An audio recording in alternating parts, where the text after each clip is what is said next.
Mesdames, Messieurs, bonjour et bienvenue donc à cette web conférence dont le titre apparaît à vos écrans, sur vos écrans, face aux cyberattaques. Comment les collectivités territoriales organisent la riposte? Cette question se pose de plus en plus dans les collectivités territoriales, comme vous le savez, Marseille, Angers, La Rochelle. Les méchants rançongiciels ont défrayé la chronique ces derniers mois, provoquant la panique dans les organismes publics ou privés. Le nombre de cyberattaques contre les collectivités a bondi. Alors, les chiffres oscillent entre 50% pour les plus rassurants en 2020, voire 200% selon des réajustements qui se font au fil de l'eau. Alors, quelles mesures justement les collectivités territoriales prennent-elles pour se protéger? Comment les services informatiques se prémunissent-ils face à cette menace croissante? Y a-t-il de bons exemples à suivre? Faut-il mieux former les agents? Que propose l'UGAP, partenaire de cette conférence, pour permettre aux collectivités territoriales d'être mieux armées face à cette nouvelle épée de Damoclès numérique? Autant de questions auxquelles nos intervenants vont répondre et que je m'empresse de vous présenter. Benjamin Leroux, directeur marketing et RSSI à Advance, qui est une société experte en cybersécurité que l'on entendra et qu'on verra un peu moins. Il essaie de se connecter et de faire en sorte que son visage apparaisse. Anne Mimin, directrice adjointe en charge de la stratégie territoriale à l'UGAP, Julien Buis, responsable sécurité des systèmes d'information au département du Morbihan, Aurélien Maudurier, maire adjoint à la transition numérique et ville intelligente en charge du numérique au Grand Annecy et à la ville d'Annecy, et Bruno Caudal, qui n'est pas présent, mais qui a eu la délicatesse et la gentillesse de s'enregistrer en quelque sorte et nous proposer une vidéo qui est RSSI à la mairie de Vannes et que nous écouterons, que nous verrons en fin de parcours pour un témoignage. Alors, cette question des cyberattaques est dans l'actualité. En tant que journaliste, j'ai reçu il y a une dizaine de minutes un communiqué de l'ANSSI, donc de la République française en quelque sorte, qui indique que la menace des attaques par rançongiciel en France et en Allemagne donc ont augmenté de 255%, donc un nouveau chiffre. Entre 2019 et 2020 en France, le nombre d'attaques donc a augmenté de 255% pour être tout à fait précis. Donc voilà, on est vraiment au cœur de l'actualité, encore plus en découvrant Aurélien Maudurier qui, lorsqu'il a pris l'antenne tout à l'heure, nous annonçait une triste nouvelle et vous allez nous en dire un peu plus, Monsieur Maudurier. Qu'est-ce qui se passe à Annecy ce matin? Effectivement, nous sommes sous le coup d'une attaque informatique de type ransomware, effectivement qui a débuté hier et détecté par les services. Donc, toutes les équipes sont sur le coup pour éviter effectivement toute perte de données ou fuite. Voilà. Pour l'instant, on essaie en tout cas de contenir. Donc, autant dire que aujourd'hui, c'est blackout sur l'ensemble des serveurs et des services. Voilà, donc ça montre effectivement l'actualité de cette menace. Très bien. Bon, bah, écoutez, donc on essaiera éventuellement d'en savoir un peu plus et je reviendrai bien sûr vers vous au cours de cette émission. Benjamin Leroux, on va commencer par vous. Peut-être que dans un premier temps, il serait bon que vous nous disiez en quelques mots ce qu'est Advance précisément. Comment vous travaillez, avec quel type de clients? Très bien, bonjour à tous et merci. Donc Advance, on est une société de services spécialisée dans la cybersécurité. C'est notre seul et unique métier, mais on essaie d'en couvrir toutes les facettes. On vient de voir avec l'intervention de Monsieur Maudurier que parfois il faut réagir dans l'urgence, qu'il faut des cyberpompiers capables de réagir au plus vite, mais très souvent on essaie d'agir plutôt en temps de paix par la prévention, par la définition de plans d'action et la mise en œuvre de services de détection et de réaction pour justement pouvoir détecter les attaques et y répondre le plus efficacement possible. Donc Advent, c'est une société française qui rassemble 300, un petit peu plus de 300 spécialistes avec des bureaux partout en France et on accompagne énormément d'organisations issues de la sphère publique, notamment, et on pourra en reparler grâce à un marché qu'on détient pour l'UGAP qui permet à tous les bénéficiaires de l'UGAP de pouvoir nous solliciter, de pouvoir accéder à notre catalogue de prestations de services, ce qui fait qu'on peut accompagner une mairie, une région, un département, une agence, un ministère pour différentes problématiques, encore une fois qu'il s'agisse de prévention, de définition d'une politique de sécurité, d'une mise en conformité, de la mise en œuvre d'un SOC, etc., etc. L'objectif étant toujours de pouvoir intervenir avec une certaine proximité parce qu'il faut être aux côtés des organisations parce que de nombreuses organisations démarrent la cybersécurité. Il faut expliquer, il faut beaucoup de pédagogie, mais il faut également de l'expertise, notamment quand on fait face à une attaque en cours pour laquelle il faut allier réactivité et expertise. Est-ce qu'on peut parler d'une histoire récente de ces cyberattaques? Est-ce qu'il y a un tournant en quelque sorte où effectivement le rôle d'une société comme la vôtre est devenu essentiel? Qu'est-ce qui, voilà, est-ce que c'est datable en quelque sorte dans un passé récent? Oui, alors oui, c'est vrai que depuis peut-être 2 ans, 3 ans, on a vraiment une accélération des incidents et des attaques. Alors, il y a toujours eu malheureusement des problématiques de sécurité. Avant, on appelait ça plutôt la sécurité informatique, la sécurité de l'information, mais c'est toujours la même problématique de cette cybersécurité. Et on a quand même une accélération assez nette pour 2 raisons, je pense. Enfin, 3 même. Déjà, la première, c'est qu'on en parle. Avant, comme on a l'habitude de le dire dans le métier, une cyberattaque, c'était un peu une maladie honteuse. Et la première chose qu'on faisait, c'était d'essayer d'en parler à personne et de faire en sorte que ça ne soit pas connu. Maintenant, la parole s'est un petit peu libérée et je pense que c'est très important parce que ça montre que malheureusement, personne n'est à l'abri. Et ça montre aussi qu'on peut s'en remettre. Il faut quand même être optimiste. Et l'autre point, les 2 autres éléments, c'est que les organisations, notamment avec le Covid, mais pas que, ont une dépendance de plus en plus forte au numérique. On propose des services en ligne, les collaborateurs travaillent ensemble avec l'outil informatique depuis le bureau ou à distance. Et puis, donc, en plus de cette dépendance aux outils informatiques, on a également une accélération de la menace, tout simplement parce que c'est un business très rentable. Les groupes d'attaquants sont des professionnels. On a dépassé le stade du petit étudiant qui teste un peu la sécurité d'un système ou qui s'amuse pour voir s'il a progressé en informatique. On fait face à des criminels, à des bandes organisées qui, notamment en demandant des rançons, gagnent beaucoup d'argent. Et donc, comme c'est un business malheureusement illégal, mais très lucratif, il y a beaucoup de gens intéressés et donc ils tentent, ils font des attaques et trop souvent, comme le niveau de protection n'est pas le bon, les attaques fonctionnent et le business est rentable. Un business très lucratif, vous venez de le dire. Pourtant, on entend ici ou là pour le kidam en quelque sorte qu'il ne faut jamais payer. Qu'est-ce qui fait qu'il reste autant lucratif et que finalement certaines organisations publiques comme privées sont exposées à l'obligation de payer la rançon? Alors effectivement, on préconise toujours de ne pas payer la rançon pour 2 raisons. La première raison, c'est que les pirates étant des gens malhonnêtes, rien ne garantit qu'une fois que vous avez payé, ils vont gentiment vous rendre vos données. Il n'y a pas de raison de leur faire confiance à ces gens-là. Et l'autre raison, c'est aussi que plus on paye, plus c'est intéressant d'attaquer et plus on va avoir des attaques. La ville d'Annecy qui a malheureusement un problème. On se souvient que le Grand Annecy avait également eu un problème. On a vu des organisations se prendre des ransomware plusieurs fois d'affilée. L'attaquant se dit, tiens, lui, il est bien gentil, il paye, il n'a pas l'air très bon en sécurité, je vais revenir dans 6, 9, 12 mois et je vais voir si ça marche encore. Après, pourquoi on paye encore malheureusement trop souvent? Un problème de communication et de pédagogie, ce qui est souvent le nerf de la guerre en matière de cyber.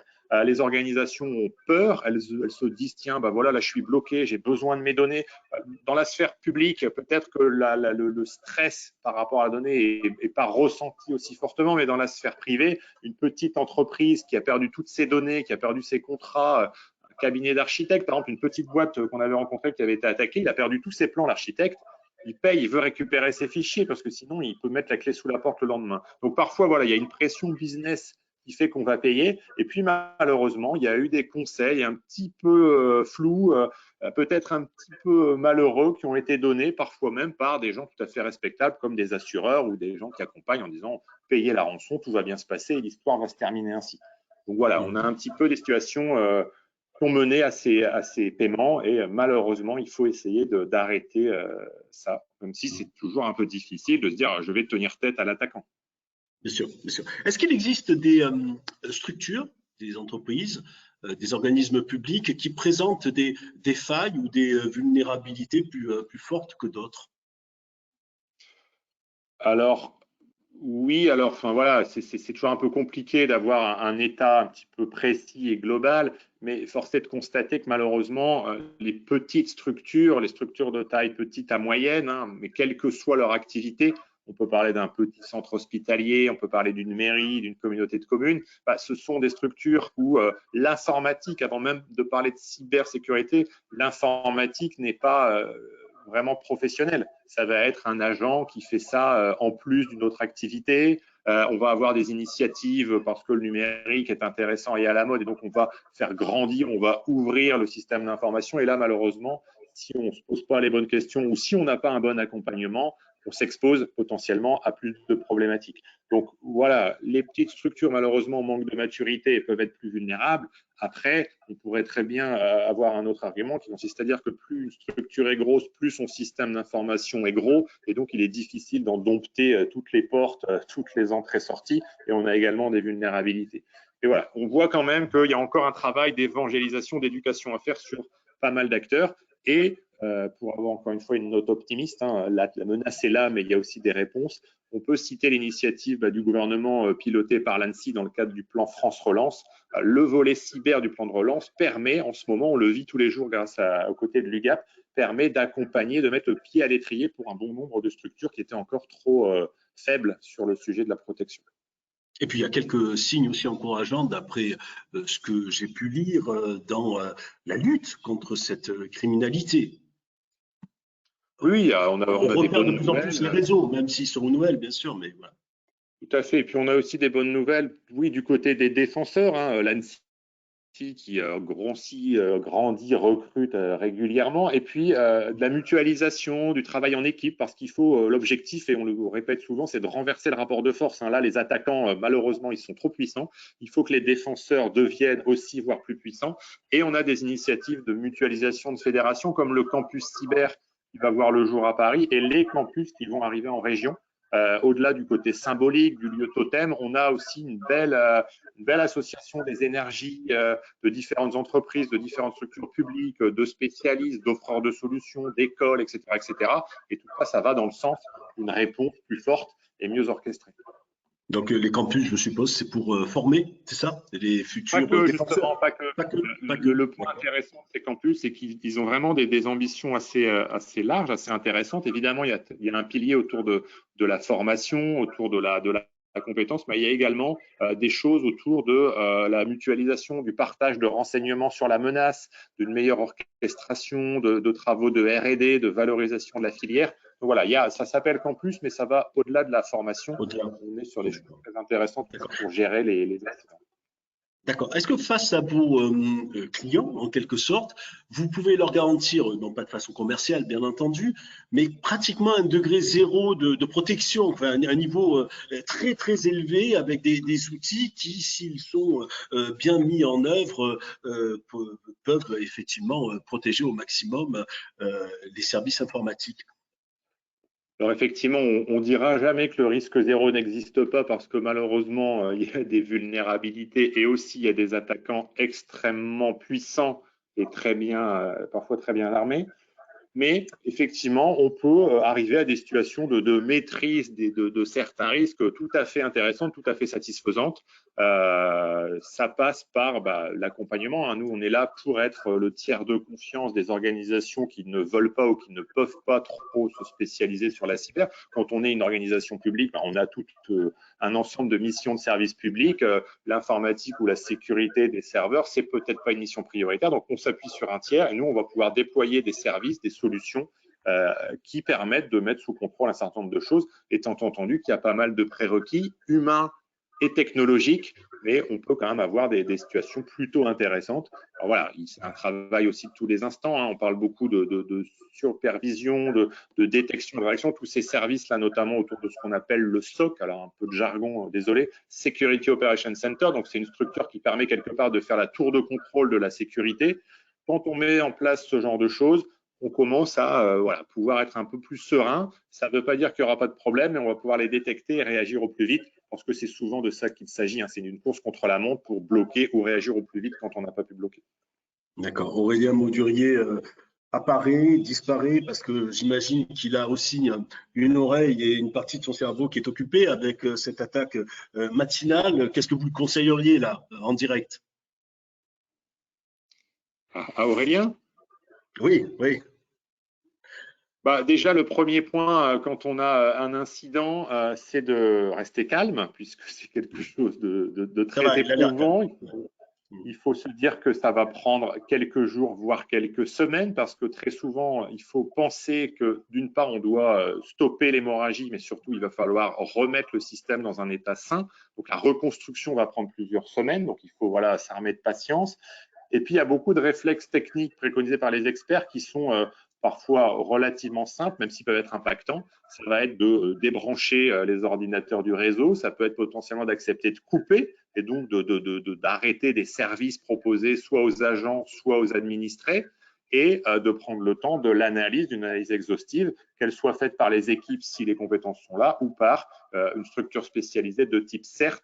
Le CERT, l'acronyme CERT, regroupe quelque part ce qu'on va appeler des forces d'intervention rapide, qui sont des spécialistes de la cyber qui interviennent en cas d'incident.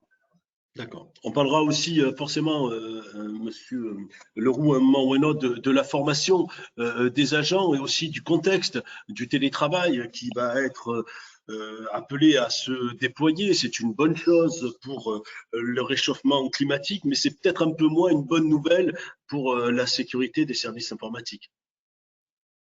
Oui, alors ces deux points sont aussi extrêmement importants. L'humain, sous toutes ses dimensions, est vraiment primordial, hein. Les différents utilisateurs du système d'information, que ce soit des agents à l'intérieur ou que ce soit des partenaires ou des administrés à l'extérieur, doivent être le premier rempart de la sécurité, hein, en évitant de cliquer au mauvais endroit au mauvais moment, en évitant de donner un petit peu trop d'informations. Et ça passe par l'acculturation, la sensibilisation. Ce sont des choses aussi qu'on fait avec l'UGAP et ce sont des choses qui doivent se généraliser dès la plus tendre enfance, je dirais, pour éviter aussi des tas d'autres problèmes de société liés à la multiplication des réseaux sociaux. Et puis, le second point que j'ai oublié, excusez-moi, je voulais revenir quand même sur l'humain, effectivement, qui doit être extrêmement bien formé. Et donc, on commence à avoir des initiatives à tous les niveaux. Le deuxième point, je l'ai oublié, je m'en excuse. Non, non, mais il reviendra certainement. Merci en tout cas, Monsieur Leroux, d'avoir posé un peu le cadre de ce débat pour commencer. On va voir avec vous, Madame Mimin, directrice adjointe en charge de la stratégie territoriale à l'UGAP. Quel type de solution, en fait, vous proposez à ce jour aux collectivités? Et visiblement, l'actualité la plus chaude montre qu'il y a de l'avenir et nécessité de déployer effectivement ces outils auprès de ces collectivités. Oui, bonjour à tous.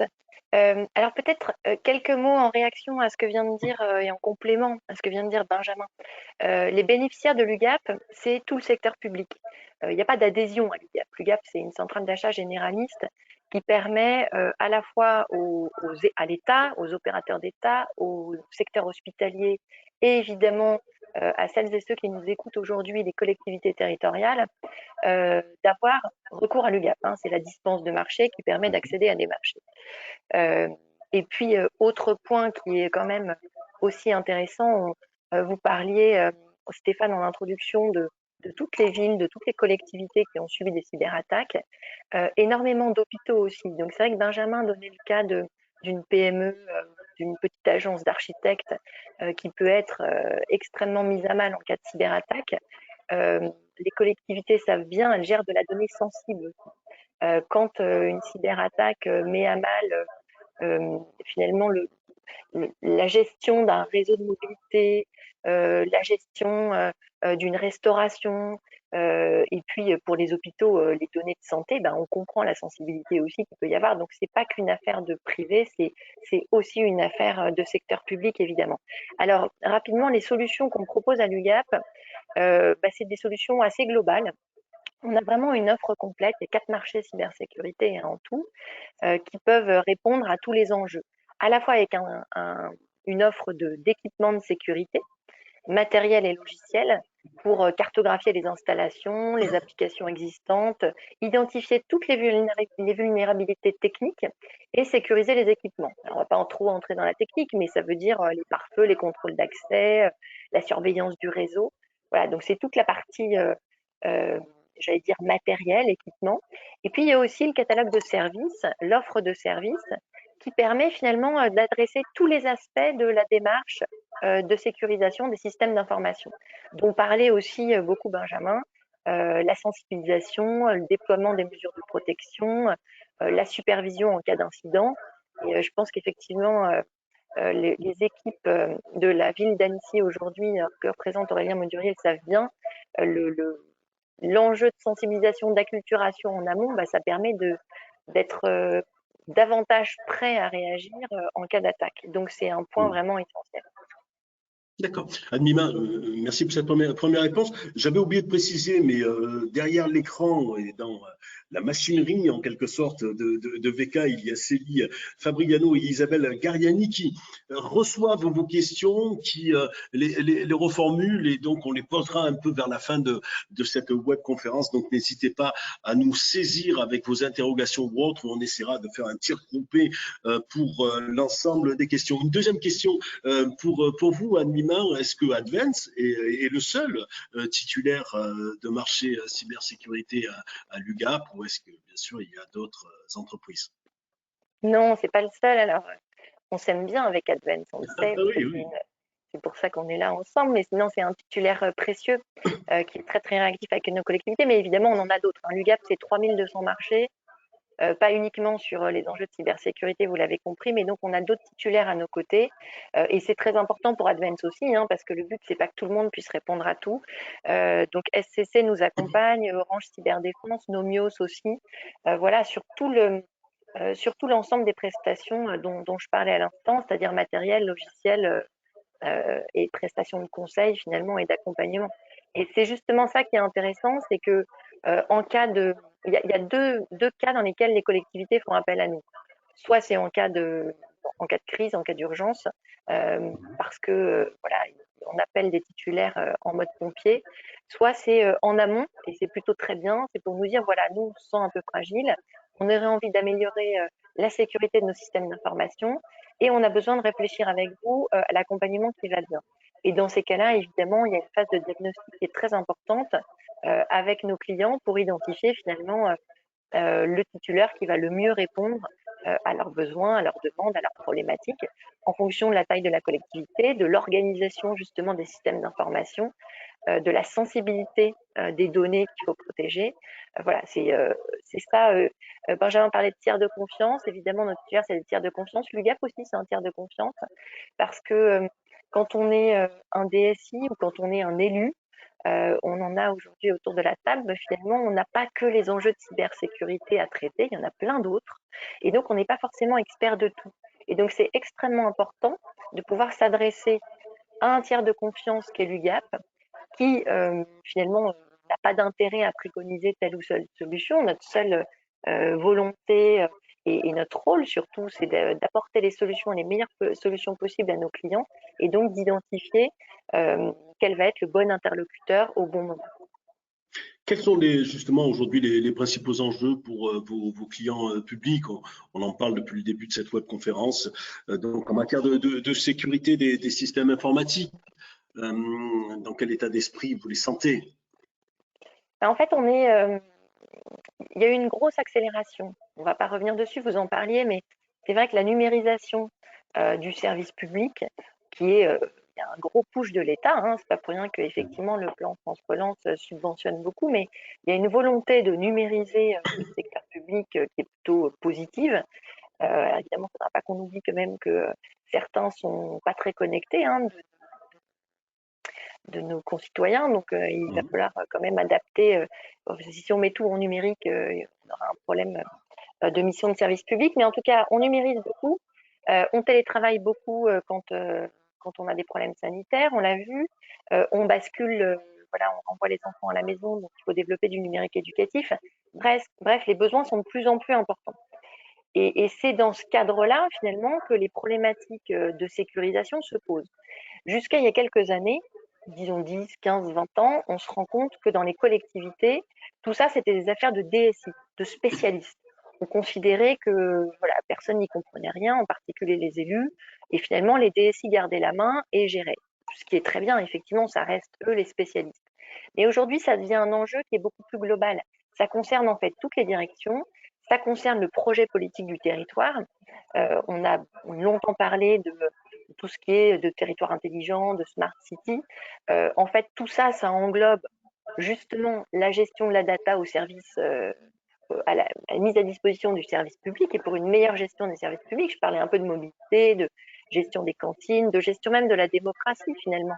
La démocratie participative, ça se gère aussi beaucoup en ligne. Le fait de pouvoir co-construire des solutions avec les citoyens, voilà, c'est plus difficile aujourd'hui de réunir des citoyens tout le temps pour les voir en direct. Donc, on utilise ces outils. Donc, du coup, il y a un enjeu majeur, en fait, aujourd'hui, de sécurisation et surtout d'adhésion de plus en plus de monde, et notamment des élus, des décideurs publics à ces sujets. Et donc, le DSI est de moins en moins seul, mais il faut acculturer, il faut sensibiliser.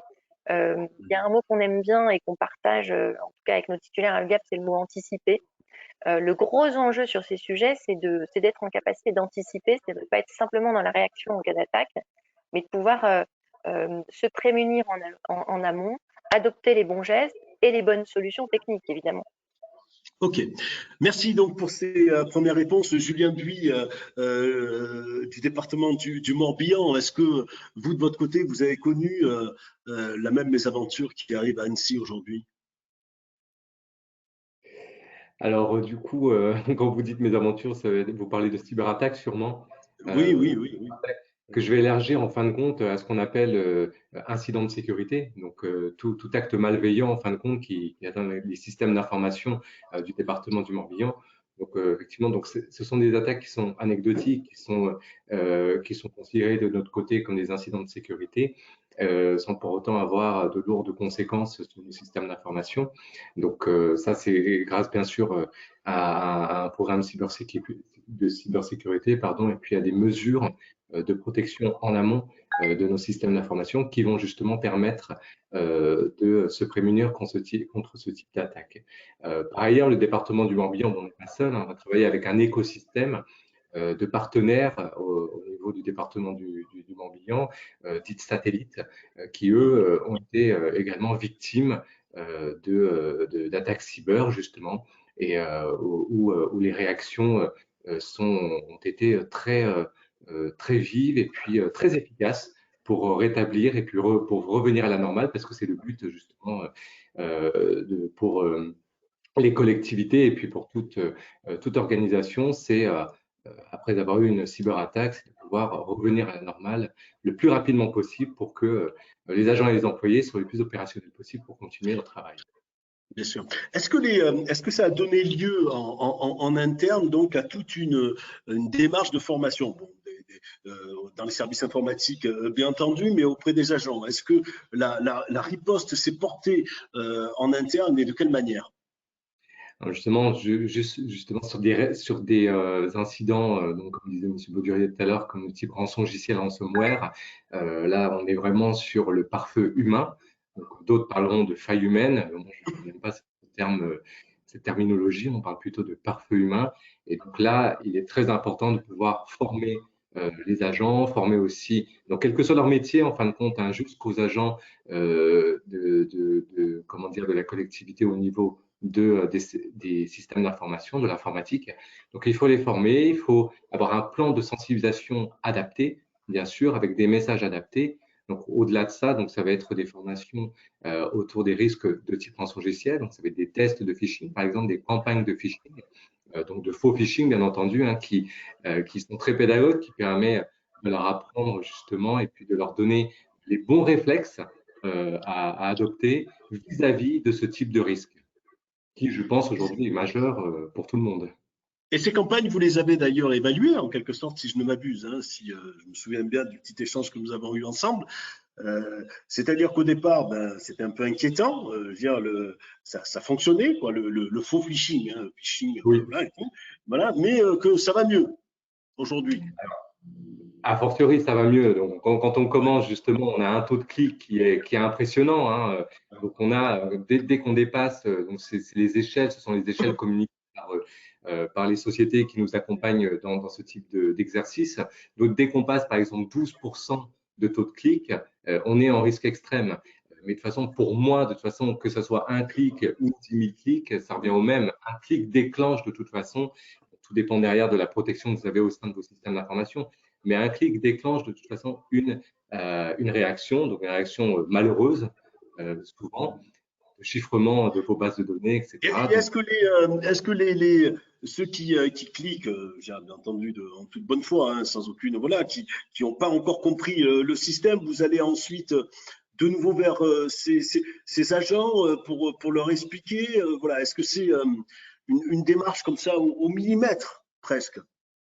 Oui, parce que c'est un accompagnement. L'idée, en fin de compte, et ça c'est très important, c'est de ne pas, surtout pas stigmatiser les agents, de pas les montrer du doigt, oui, tu as cliqué, etc. C'est pas le but, c'est pas notre but et c'est vraiment pas le but de l'exercice. Le but, c'est vraiment d'accompagner ces agents parce que de toute façon, ils ne sont pas dans le métier. C'est un sujet, encore une fois, malheureusement, que j'entends toujours, tous les jours dire c'est un sujet technique, alors qu'on se parle de l'utilisation d'une boîte aux lettres, d'une messagerie électronique, donc en fin de compte que vous utilisez au quotidien.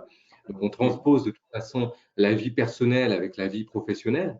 Et donc on va les accompagner au mieux. Donc c'est vraiment de rentrer et on se base vraiment sur le management, bien entendu, pour accompagner ces agents dans ces exercices et dans ces exercices de sensibilisation.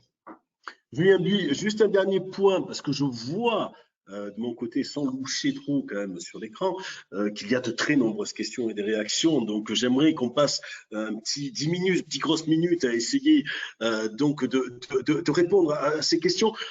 La place de l'élu est fondamentale parce que c'est des investissements publics forcément. Et un élu, il faut qu'il comprenne que c'est devenu aujourd'hui à la fois une question de sécurité, mais aussi de viabilité du système démocratique, en quelque sorte, puisque aujourd'hui, le recours aux data, le recours à la fluidité dans les échanges avec les citoyens passe beaucoup par le numérique. Est-ce que c'est le cas? Est-ce que les budgets augmentent? Est-ce que tout ça est constatable, en quelque sorte? Il y a de toute façon depuis le confinement et puis depuis que les collectivités ont la lumière sur elles, une réelle prise de conscience en fin de compte des instances d'élus. Donc d'ailleurs, on a vraiment, ça me fait vraiment plaisir d'avoir la chance d'avoir autour de cette table un élu. Et donc quand on parle d'élus départementaux, d'élus de communes, il y a des réelles initiatives. Donc là, en novembre dernier, donc il y a eu une réunion des 250 maires au niveau du Morbihan pour cette initiative, on va dire commune, sur la cybersécurité, où des conventions ont été signées avec des engagements forts sur des offres de formation, sur le fait de pouvoir former, sensibiliser à la fois les élus, les collectivités, quelles qu'elles soient, et puis aussi des offres de formation dédiées à des petites communes. Donc du département, mais également ça va de plus en plus grossir.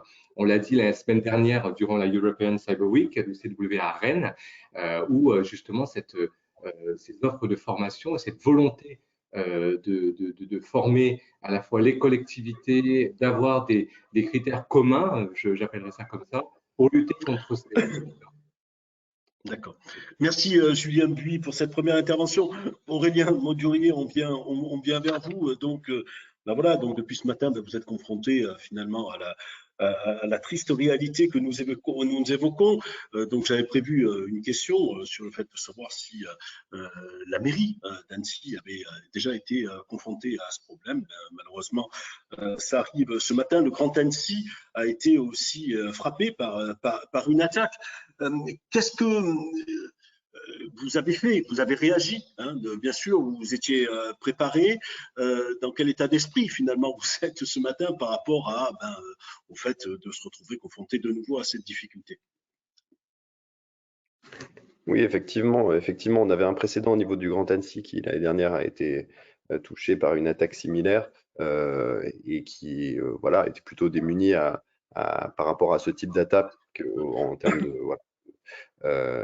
Aujourd'hui, vous mentionniez, est-ce que effectivement aujourd'hui on a des budgets qui augmentent, est-ce que on a une priorité qui est mise là-dessus? Je pense que ces exemples-là montrent qu'en fait on n'est pas vulnérable. Je pense qu'avant il y avait une certaine, on va dire, idée que les collectivités territoriales n'étaient pas riches et donc ça n'intéresserait pas, ou en tout cas qu'on était trop petit, à trop petite échelle pour vraiment intéresser des hackers comme ça.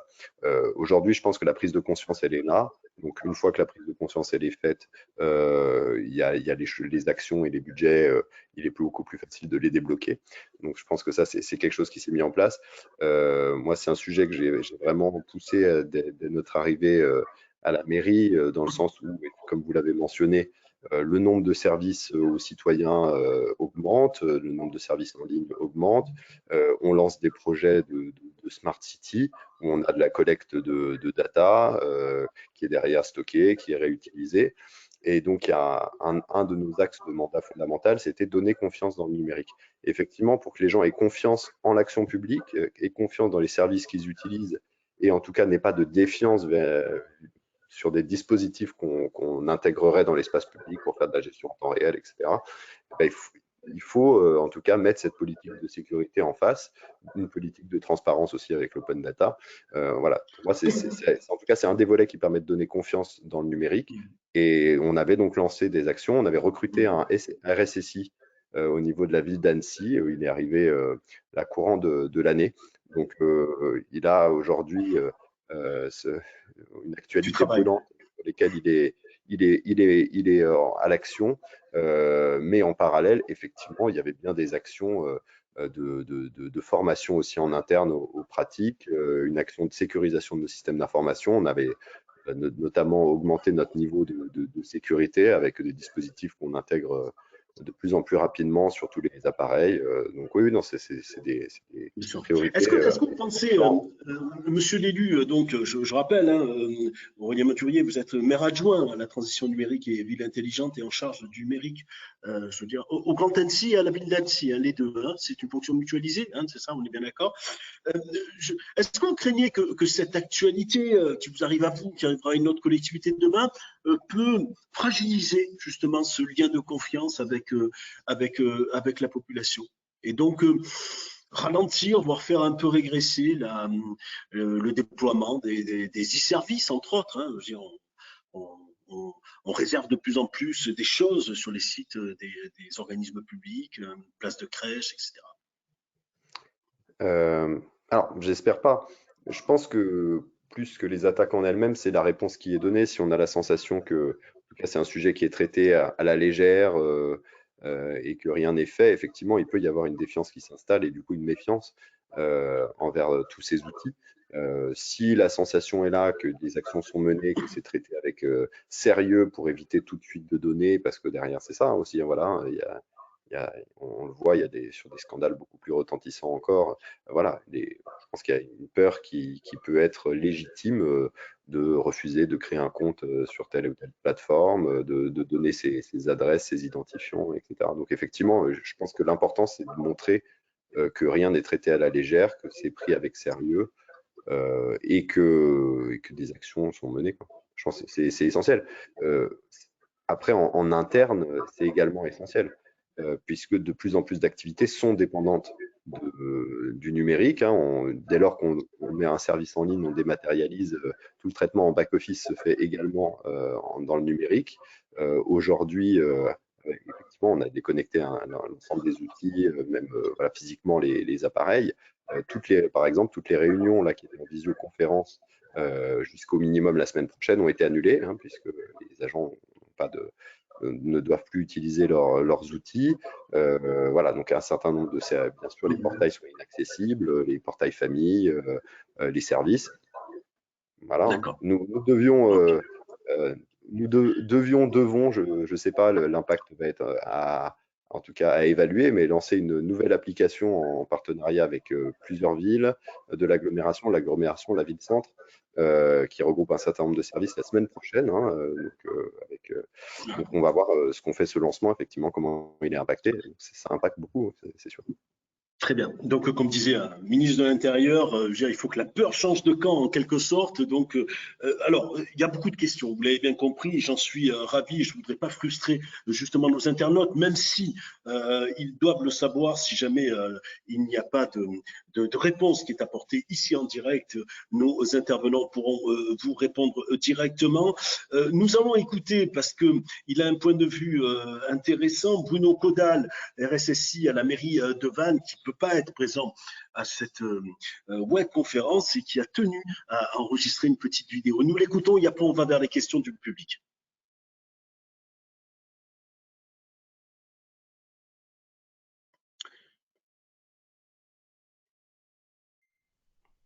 Bonjour à toutes et à tous.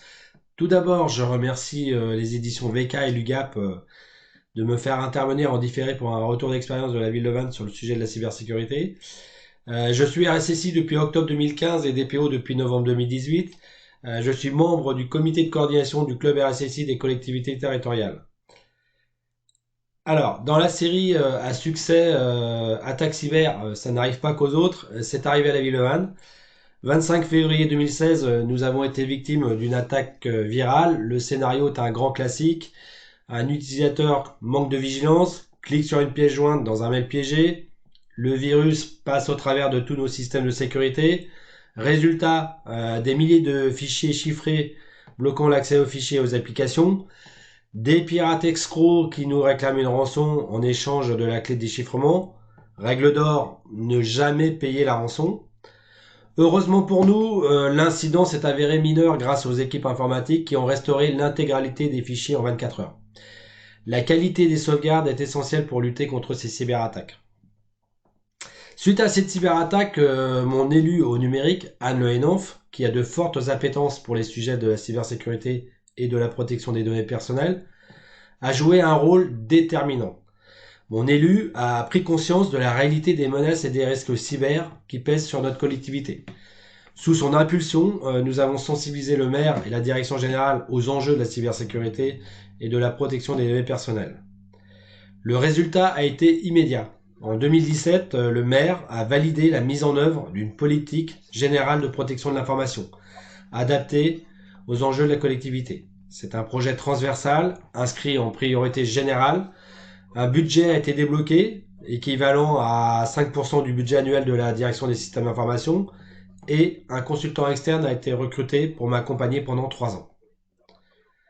Un engagement politique fort et un portage au plus haut niveau sont les facteurs clés de réussite aux enjeux stratégiques de la cybersécurité des collectivités territoriales. Le RSSI a un rôle essentiel, c'est le pilote du projet, et il faut un pilote dans l'avion. La sensibilisation des agents et des élus est fondamentale. À la ville de Vannes, nous misons beaucoup sur l'humain, les femmes et les hommes qui sont au cœur de notre politique de protection de l'information. En juin 2017, nous avions sensibilisé les 1200 agents et les 45 élus aux bonnes pratiques liées à la sécurité numérique et à la protection des données personnelles. Il ne faut pas perdre de vue que 80% des risques cyber sont liés à l'humain et que 90% des menaces proviennent d'un mail frauduleux, technique appelée hameçonnage ou phishing en anglais. Face à ces constats, fin 2019, nous avons décidé de former en ligne tous nos agents et élus pour leur apprendre à déjouer les pièges des emails malveillants. Nous avons lancé une campagne intensive de faux mails d'hameçonnage, sans information préalable. Le résultat, 23% des agents ont manqué de vigilance et cliqué. Nous avons décidé d'inscrire la campagne dans la durée et les résultats sont très encourageants. Aujourd'hui, le taux de clic a considérablement baissé. On est passé de 23% à 6% en à peu près une année. C'est une très bonne nouvelle pour la collectivité.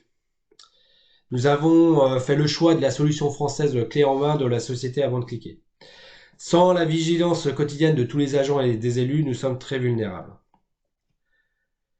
Alors, malgré le contexte anxiogène des cyberattaques que nous connaissons tous, hein, soyons positifs, et il y a plein de bonnes raisons de rester confiants pour lutter contre ces menaces. La première, c'est que l'écosystème français de la cybersécurité est en pleine ébullition. La seconde, ce sont les 60 millions d'euros du volet cyber du plan France Relance piloté par l'ANSSI, qui sont destinés aux collectivités territoriales. C'est une véritable opportunité d'élever votre niveau de sécurité numérique en bénéficiant soit du parcours de cybersécurité, soit d'appel à projet. Je peux en témoigner, j'ai été bénéficiaire à titre expérimental du parcours de cybersécurité. La troisième bonne raison, c'est que les élus prennent conscience des enjeux de la cybersécurité et des risques numériques et juridiques qui pèsent sur leur collectivité. Je prends un exemple très récent. L'association des maires et présidents de PCI du Morbihan s'est réunie en congrès le 6 novembre dernier. La question stratégique de la cybersécurité a fait l'objet d'une table ronde. Les élus, avec des partenaires, se sont engagés en signant une charte cybersécurité des territoires du Morbihan. Et enfin, la quatrième bonne raison, c'est que les RSSI des collectivités territoriales se mobilisent et se structurent avec le soutien de l'ANSSI, avec la création d'un club à vocation nationale. C'est quoi le club RSSI ? L'ambition du club RSSI, c'est une communauté d'entraide de tous les RSSI des collectivités territoriales. Le club RSSI s'appuie sur des valeurs essentielles, un esprit de cohésion, un cercle de confiance, une volonté de partage d'informations, de bonnes pratiques et d'expériences, et enfin le respect et la bienveillance entre tous les membres. Le club RSSI, c'est aussi un espace de soutien des membres disposant de ressources importantes auprès des structures plus contraintes.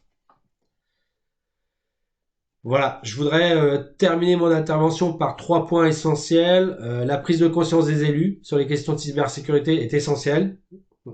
Des guides leur sont destinés à les y aider. Celui de l'AMF et de l'ANSSI, notamment avec sa trentaine de recommandations et de bonnes pratiques. Celui de la Banque des Territoires pour un numérique de confiance. Celui de l'ANSSI pour l'essentiel de la réglementation. Le deuxième point, si vous ne faites pas partie des 500 bénéficiaires du parcours cybersécurité, inscrivez-vous au plus vite. Il reste encore des financements pour les collectivités territoriales. Et le dernier point, c'est bien sûr le club des RSSI et ses 140 membres, qui va devenir très prochainement une association reconnue au niveau national avec le soutien de l'ANSSI. N'hésitez pas à nous rejoindre, vous êtes les bienvenus dans cette belle aventure humaine. Il ne me reste plus qu'à vous remercier pour votre écoute. Que la cyber force soit avec vous. Kenavo.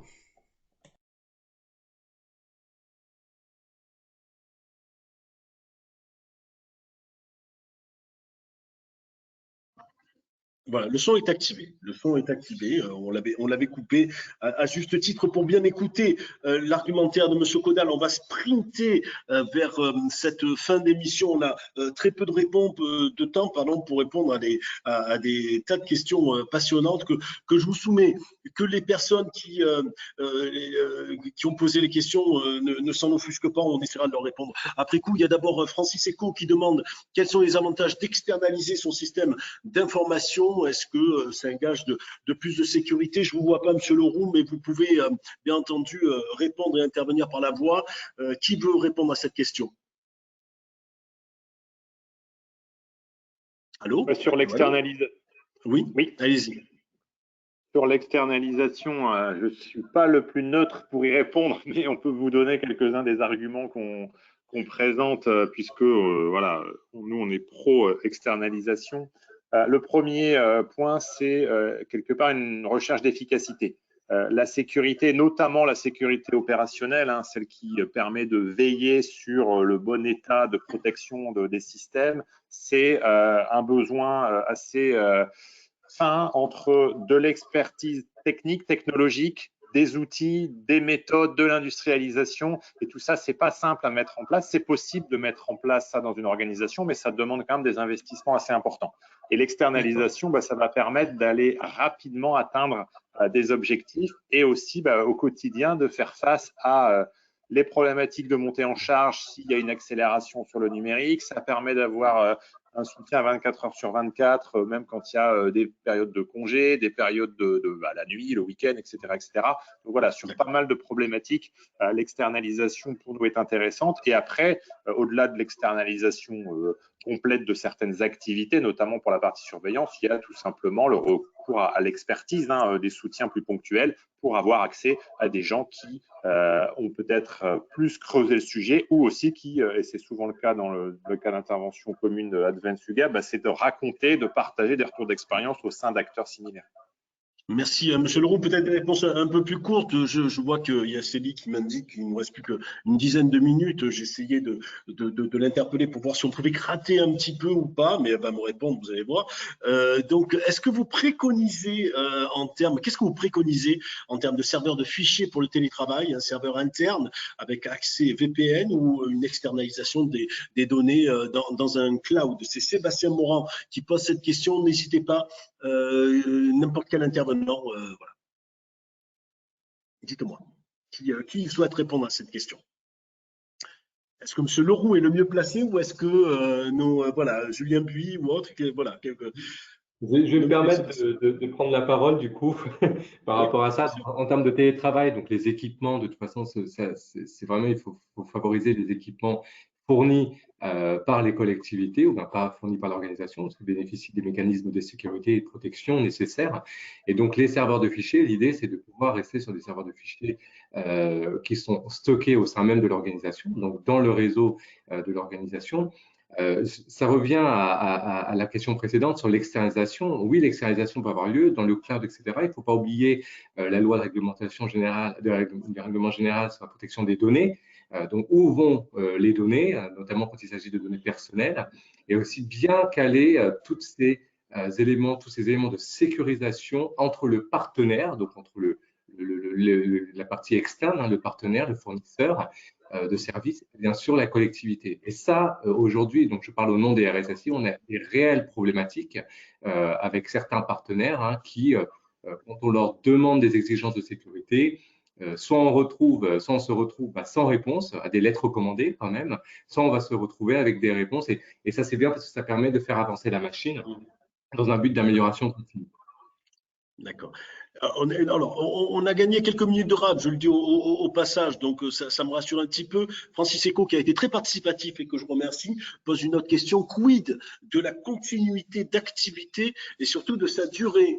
Effectivement, donc Annecy aujourd'hui est frappé. Qu'est-ce qui se passe? Peut-être Aurélien Modurier ou quelqu'un d'autre? Sur la continuité d'activité? Oui, par exemple. Le temps est suspendu, hein, c'est ça, hein? Oui, on voit effectivement la dépendance aux outils numériques gêne les opérations, hein, c'est une réalité, d'où l'intérêt de la résilience de l'infrastructure, d'avoir effectivement des sauvegardes solides, des rebonds, des choses comme ça. La capacité à remettre le service rapidement est essentielle pour poursuivre les activités. À la fois, le télétravail a permis de poursuivre les activités en temps de crise sanitaire quand les gens ne devaient pas se rejoindre en physique, hein, donc ça a permis la continuité, mais à l'inverse, quand on a une cybersécurité, il faut savoir aussi faire différemment et utiliser des moyens plus classiques. D'accord. Une réponse aussi courte, peut-être pour Monsieur Leroux, mais n'hésitez pas, hein, vous prenez la parole, chaque intervenant a la possibilité de le faire. Est-ce qu'il existe des grandes typologies d'attaques, e-réputation, vol pour revente de données, des rançons? C'est Jérôme Couffy qui pose cette question. Voilà. Est-ce que Oui. Il y a une littérature très fournie, parfois complexe, sur les différentes attaques, les différentes menaces. Il y a de la littérature de référence outre-Atlantique. Il y a aussi pas mal de guides produits par l'ANSSI. Oui, il y a des grandes familles d'attaques, les ransomware et toute la famille des virus, le vol de données, la saturation des équipements et le déni de service, etc. D'accord. Excellente question encore de Francis Eco. Il parle de la dédramatisation en quelque sorte du risque de cyberattaque, voire même de la cyberattaque. Est-ce que le monde s'écroule? Est-ce que derrière toutes les données vont se balader? Voilà. Est-ce que vous pouvez être rassurant? Je sais pas, peut-être vous encore, Monsieur Leroux, mais n'hésitez pas. Qui veut parler, Monsieur Buis? On peut être rassurant, mais pour une fois, je ne le serai qu'à moitié parce qu'il faut aussi se rendre compte que la dépendance au système d'information et les dépendances de ces systèmes entre eux mettent en avant le côté systémique du risque cyber. Et le jour où il y aura un gros pépin, on pourrait vraiment avoir des impacts assez colossaux. Après, la bonne nouvelle face à ce constat un petit peu alarmant, c'est qu'il y a quand même des possibilités, et c'est ce qu'on fait quand il y a un incident, de mettre des barrières, de mettre en quarantaine pour éviter que ça se propage trop rapidement. D'accord, très bien. Donc, pas complètement rassurant, hein, Monsieur Leroux. Bon. Pas Mais bon, toujours, il pas faut toujours, regarder les choses en malheureusement, place, vous avez raison. Vous avez raison. Est-ce qu'il faut sensibiliser les usagers du service public? C'est vrai que beaucoup de personnes, on a des personnes, je pense à nos parents, nos grands-parents par exemple, ou autres, qui sont sommés finalement d'aller régler leurs problèmes sur les services publics. Et pour avoir assisté à ce genre de choses récemment, je me suis énormément inquiété voilà, de la manipulation de l'outil numérique auprès de certains proches. Les usagers du service public. Donc voilà, Monsieur Buis, est-ce qu'on peut être très pédagogique? Est-ce qu'on l'est? Est-ce qu'il y a des manières de faire? Aurélien Modurier, peut-être m'a mis main sur cette question-là. Je dirais, Euh, je dirais il faut parce que mon père lui-même s'est fait avoir par un voilà, c'est ransomware, pour ça. justement. Donc là, c'était le compte pour un RSSI, mais donc en utilisant justement les services publics, hein, donc on a tout ce qui est CAF et puis les services publics de département. Donc il y a des réels messages qui doivent être passés sur les sites publics, justement sur les portails, pour sensibiliser ces usagers. Et là, les citoyens sont les premiers, hein, potentiellement au niveau du département. C'est plus de 750 000 citoyens quand même à sécuriser leur identité. Donc là, il y a des réels impacts en fin de compte. Ça peut être des impacts psychologiques également. Quand leurs données personnelles fuitent dans la nature, il y a des réels impacts. Il y a des personnes qui peuvent être très dramatiques. Il y a des personnes qui vont se suicider également, avoir leurs données fuitées dans la nature, etc., qui vont se faire justement harceler. Donc, là, il y a des réels impacts. Donc, il faut vraiment les sensibiliser et puis les accompagner. Jérôme Koufi pose une question à laquelle je serais absolument incapable de répondre, mais c'est bien pour ça que je suis là pour poser des questions. Quid de la stratégie de cryptographie? Qu'est-ce que la cryptographie, Monsieur Leroux, Monsieur Bouy, Monsieur Modurier, Mme Mimin? Est-ce que quelqu'un est au courant de ce qu'est la Voilà, cryptographie? la cryptographie, Pardon, Benjamin, c'est un bien gros Vas-y, mot. Julien, vas-y. Chiffrement, justement, la cryptographie, c'est vraiment tous les mécanismes de chiffrement. On parle de cryptographie au sens mathématique du terme, qui va chiffrer les données, donc à les protéger. Donc, on peut vraiment protéger la confidentialité des données. Et donc, je pense que la question, c'est qu'en est-il du chiffrement des données au niveau des collectivités, si les données sont en clair, si elles sont stockées en clair ou pas. Donc, ça, c'est une vraie bonne pratique. Et donc, il faut pouvoir identifier déjà les données sensibles.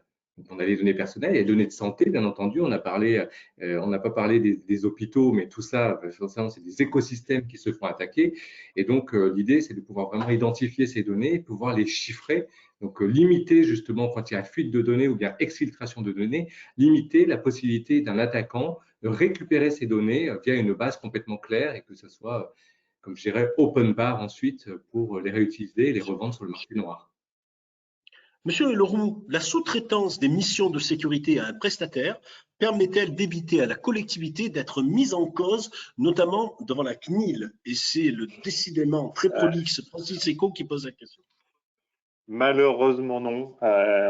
Voilà, de même manière qu'un prestataire n'est pas un gilet pare-balles face à un ransomware ou une attaque, quand on sollicite un prestataire pour une assistance autour du règlement européen de la protection de données à caractère personnel, ça ne va pas retirer la responsabilité.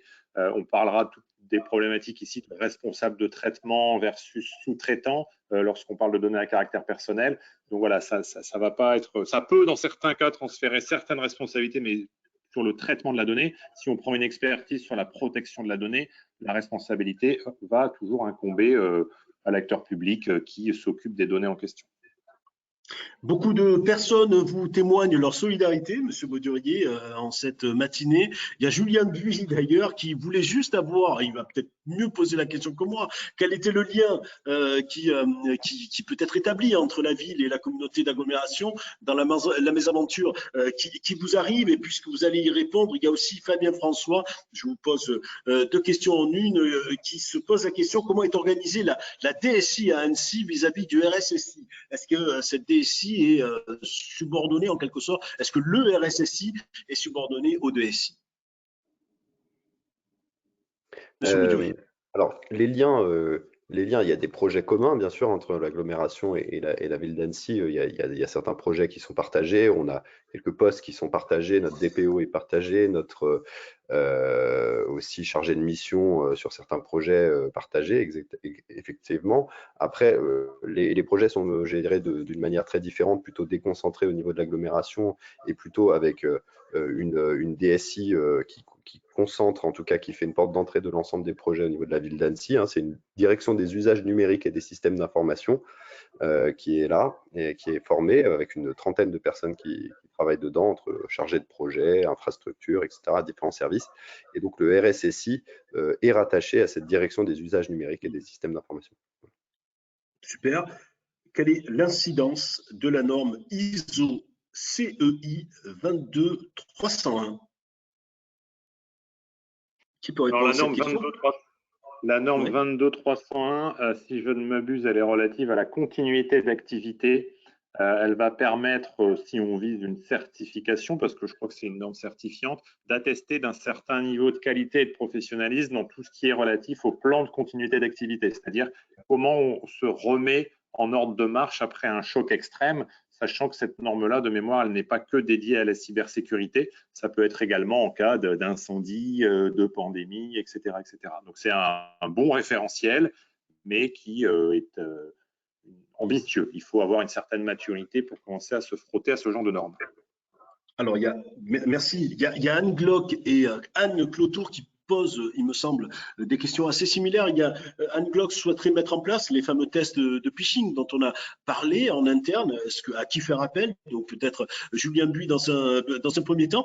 Et alors là, il y a un truc que je comprends absolument pas, mais c'est pas grave. Le BOID, B-Y-O-D. Voilà. Voilà, très bien. Heureusement que vous êtes là, selon vous. Alors, sur les fameux tests de phishing, ça s'achète où? Ça se fait comment, cette affaire-là? Comme disait Bruno Caudal, donc on utilise d'ailleurs la même société, c'est Avant de cliquer. Donc on peut les contacter, mais également via l'UGAP, via donc Benjamin et puis Anne pourront en parler mieux que moi. Je sais pas, il y a des services comme ça que l'UGAP met à disposition, les sociétés comme Advance, pour pouvoir justement sensibiliser les différentes collectivités. D'accord. Donc sur les Bring, allez-y, oui, pardon. Ouais, juste un mot pour ajouter, effectivement, mais Benjamin peut confirmer, l'offre Advance, elle est construite en unités d'œuvre. Et par exemple, on a des unités d'œuvre, tests d'intrusion, boîte blanche, boîte clean, boîte noire, enfin voilà, tout est clé en main sur le marché UGAP d'Advance notamment pour pouvoir se préparer pour pouvoir lutter contre ces tentatives de phishing, quoi. Ok. Je continue. Il y a une dernière ou une pré-dernière question qui pourrait être intéressante. Dans les attaques, voyez-vous apparaître l'intelligence artificielle, ou cela reste-t-il encore de l'intervention directe d'un humain? Voilà, comment les malfrats, on peut dire ça comme ça, agissent. On commence à voir de l'intelligence artificielle des deux côtés. Les défenseurs, Advance, dans sa plateforme de détection des incidents, a recours à des algorithmes d'intelligence artificielle. Et on commence à voir aussi des attaquants, ils savent utiliser les dernières technologies, qui vont utiliser ça, que ça soit pour tromper les systèmes de défense, ou on en a parlé régulièrement, que ça soit pour faire ce qu'on peut appeler du deepfake, pour se faire passer pour une personne, pour usurper une identité, par exemple. Est-ce que les stratégies de sauvegarde peuvent aussi finalement sauver les meubles? Est-ce qu'on sauvegarde assez les données? Est-ce que ça suffit ou pas? C'est une excellente bonne pratique justement sur les risques de type ransomware qui chiffre tout. Si on a bien testé nos sauvegardes, mis en place des solutions de sauvegarde adaptées, bien identifié justement et fait les sauvegardes nécessaires, ça permet de vraiment, je parlais tout à l'heure, de revenir à la normale, de recouvrer les données qui ont été perdues pour éviter justement de payer les rançons. Et donc le fait de pouvoir revenir en arrière, donc on perd forcément ce temps de travail, mais bon, il vaut mieux regagner tout le reste et de perdre quelques heures que de tout perdre. Donc, une vraie stratégie de sauvegarde doit être mise en œuvre avec des tests réguliers. Ça va avec tous les plans de continuité d'activité, plans de reprise d'activité inhérents à la profession. D'accord, il y a Najibat Parezo qui dit, sans doute qui rebondit sur les propos de Bruno Caudal. Sur quel site s'inscrire pour bénéficier de l'aide au financement de l'ANSSI et quelles sont les conditions à remplir pour en bénéficier? Sur le site de l'ANSSI, il y a toutes les informations. D'accord, tout est en place et voilà. Donc allez voir effectivement de ce côté. Juste peut-être une dernière question, peut-être à M. Maudurier. Vous allez communiquer, bien entendu, sur ce qui vous arrive. C'est important d'intégrer le citoyen dans cette mésaventure, de l'informer. Oui, bien sûr, oui, bien sûr.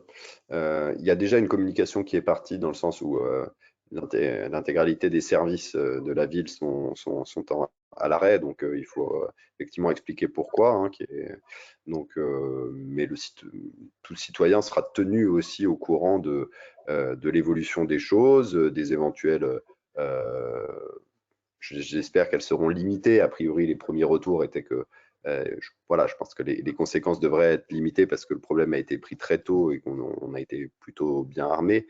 Mais voilà, effectivement, il y a une nécessité de tenir au courant. On a informé l'ensemble des élus, des partenaires, effectivement, qui pouvaient être impactés par ça. Et transparence, hein, c'est ce qui a été fait au niveau du Grand Annecy, vraiment une transparence sur effectivement quelles données avaient été concernées, voilà, pour éviter tout doute sur les conséquences de l'attaque.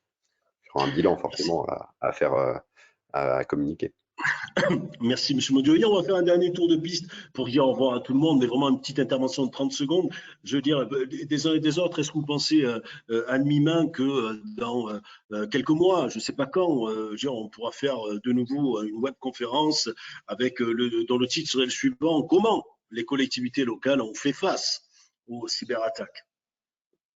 Ah ben oui, mais c'est déjà le cas. On peut toujours voir le verre à moitié plein et le verre à moitié vide. Alors effectivement, Aurélien, aujourd'hui, il est dans le dur, mais il y a quand même aujourd'hui beaucoup de collectivités, beaucoup d'organismes de santé qui savent faire face et qui peuvent faire face parce que on peut anticiper. Un mot peut-être pour conclure, on est tous un peu des autodidactes de ces sujets. Ouais. Autour de la table, en tout cas, je fais partie de ceux qui sont nés sans le numérique, sans le digital, et je pense pas être si vieille que ça. Donc ça veut dire qu'on a dû s'adapter très vite et en un temps record à des techniques et à des usages, au-delà des techniques qui sont très nouveaux.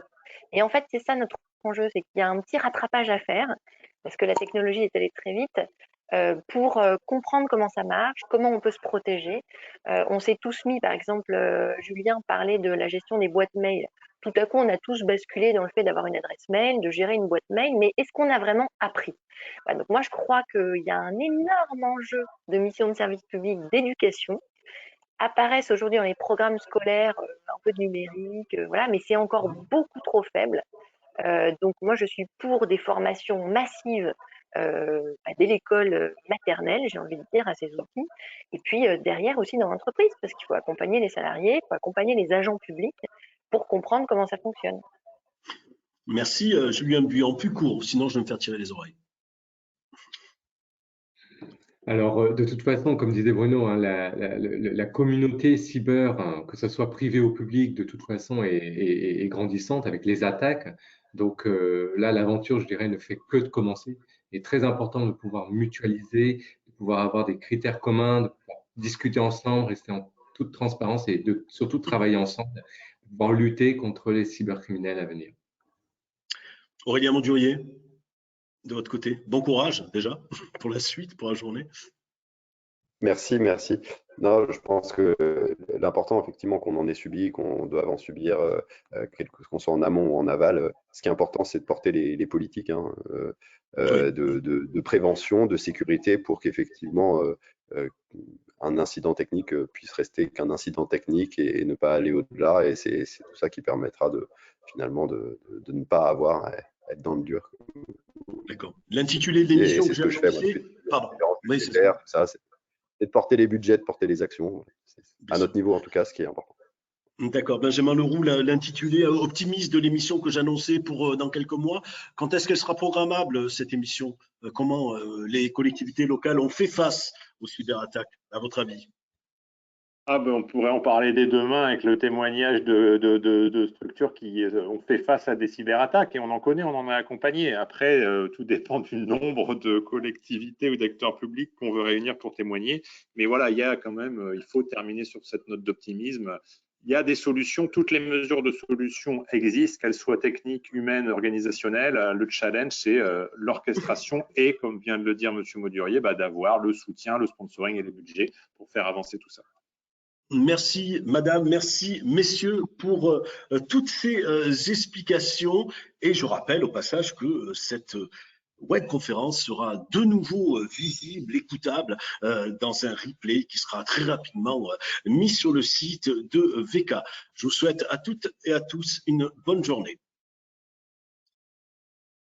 Merci, au revoir. Merci à tous, bonne journée. Au revoir, merci.